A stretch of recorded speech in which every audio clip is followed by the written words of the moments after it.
নমস্কার সকলকে, আমার চ্যানেল নতুন অন্য একটি ভিডিওতে আপনাদের সকলকে স্বাগত। কেমন আছেন সবাই? আশা করি সবাই খুব ভালো আছেন, আমিও বেশ ভালো আছি। আর আজকে মা কালীর এই রূপ আমি ক্রিয়েট করব আমার ছোট্ট ভাগ্নির ওপরে। আর আমার ভাগ্নিকে কেমন লাগছে তোমরা অবশ্যই জানিও। ওর মেকআপ অলরেডি ডান হয়ে গেছে, আমি পুরো মেকআপটা দেখালাম না।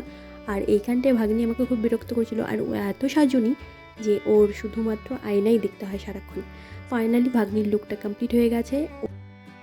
কত কিউট লাগছে ওকে, তাই না? সত্যি বলতে আমারও ওকে ভীষণ কিউট লাগছিল। আমি জানি না কেমন লাগছে, কিন্তু বাচ্চা হিসেবে ও এত সুন্দর অ্যাক্টিং করছিল আর এত সুন্দর ওকে লাগছিল। তোমরাও অবশ্যই বলো যে কেমন লাগছিল ওকে। তারপর ওর একটু ফটোশ্যুট করছিলাম, কারণ যেহেতু এত সুন্দর করে ওকে সাজানো হয়েছে, হয়তো বা আর কখনো সাজানো হবে কি না জানি না, বাট ওকে ফটোশ্যুটগুলো করে কয়েকটা ফটো তুলে ভিডিও করে রেখে দেবো, যেন ভবিষ্যতে ও দেখতে পারে যখন ও বড় হবে। তারপর ও চলে গেল ওর নাচের প্রোগ্রামে, আর আমরা বেরিয়ে পড়লাম কালিয়াগঞ্জে ঠাকুর দেখতে। আমি আর ও মিলে আমরা দুজনে মিলে কালিয়াগঞ্জে ঠাকুর দেখতে বেরিয়ে পড়েছি।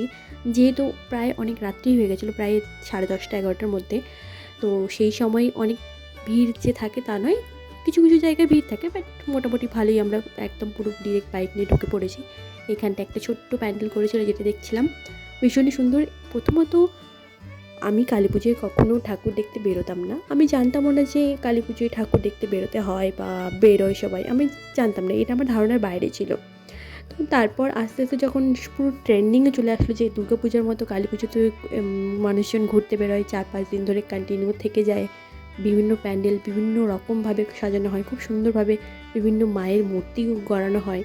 তো এই লোভটা আমিও সামলাতে পারিনি, তাই আমরা সোজাসুজি চলে গেলাম কালিয়াগঞ্জে। আর যে কালিয়াগঞ্জে যে এইখানটায় থিমটা করেছিল, মানে পেট্রোল পাম্পের পাশে যে থিমটা করেছিল, মানে এতটা সুন্দর বলার মতো না। এইখানটায় যে প্রদীপগুলো ওরা দিয়েছিল, প্রদীপের যে বাতিগুলো এত সুন্দরভাবে উপরে নামছিল আর উঠছিল, প্রথমে আমি দেখে একটু অবাক হয়েছিলাম যে এগুলো কেমন জিনিস।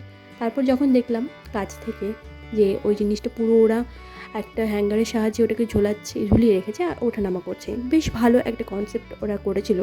যেহেতু দীপাবলি বলে কথা, তো দ্বীপ থাকবে না এটা কখনো হয় না, সেই কারণেই হয়তো তারা এই জিনিসটাকে রেডি করেছিল। বাট খুব সুন্দর ছিল এই বিষয়টা, আমার তো ভীষণই ভালো লেগেছে। আর দীপাবলির এই যে উৎসবটা, সেটা হয়তো সার্থক এই প্যান্ডেলের এই দ্বীপ দ্বীপ দেওয়ার কারণে।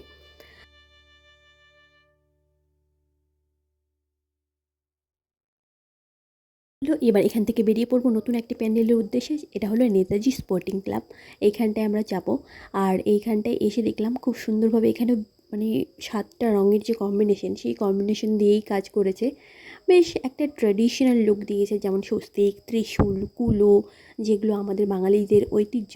তারপর মহাদেব, খুব সুন্দর একটা থিম করেছিল, বেশ ভালো, মানে মানুষের চোখে আকর্ষণ করার জন্য খুব সুন্দর। আর এইখানটায় যে মূর্তিটা করেছিল, একদম কৃষ্ণ ঠাকুর যেমন হয়, সেই কৃষ্ণ ঠাকুরের রূপ নিয়েছিল এইখানে মা কালীর মূর্তিটা। ভীষণই ইউনিক টাইপের ছিল, বাট খুবই সুন্দর ছিল। তারপরে তো চলে আসলাম সোজা প্যারিস। মানে এই ক্লাবটার নাম আমার এক্স্যাক্ট মনে নেই, কারোর যদি জানা থাকে এই ক্লাবটার নাম অবশ্যই অবশ্যই আমাকে কমেন্ট করে জানিও, কারণ আমি সত্যিই ভুলে গেছি এই ক্লাবটার নাম কি। আর এইখানটাও একটা পুরো ট্র্যাডিশনাল থিম করেছিল, যেটা মহাভারতকে কেন্দ্র করে করেছিল, ভীষণই সুন্দর। আর সত্যি কথা বলতে আমাদের যে বাঙালিদের বিভিন্ন রকম ঐতিহ্য রয়েছে, সেগুলো দিয়ে যখন প্যান্ডেল করা হয় না, বাঙালিদের মানে একদম ইমোশনে অ্যাট্রাক্ট করে। তো যেই কারণেই আমার মানে এই সমস্ত জিনিসগুলো আমার খুবই ভালো লাগে। আর এইখানটাও মায়ের মূর্তিটা দেখছো এত সুন্দরভাবে রেডি করেছে। সত্যি বলতে আমাদের রায়গঞ্জ, বালুরঘাট, কালিয়াগঞ্জ, মানে গঙ্গারামপুর, বুনিয়াদপুর, মালদা বেশ ভালোই প্যান্ডেল করে। তো যাই হোক, আজকে ভিডিওটা এই পর্যন্ত। তোমরা সবাই ভালো থেকো, সুস্থ থেকো, আর দেখা হচ্ছে অন্য কোনো ভিডিওতে। আর ততক্ষণ দেখতে থাকো সমুজ ব্লগ। আর এইখানটায় ও আমাকে নূপুর পরিয়ে দিচ্ছিল, কারণ এই আমার নূপুরটা ওখান থেকে মেলা থেকে কেনা হয়েছিল। আর যে কারণে আমি নিজে পড়তে পারছিলাম না, অসুবিধা হচ্ছিলো, যে কারণে ও আমাকে পড়িয়ে দিচ্ছিলো। তো তোমরা সবাই সবাই অনেক ভালো থেকো আর দেখতে থাকো সমুজ ব্লগ। ধন্যবাদ।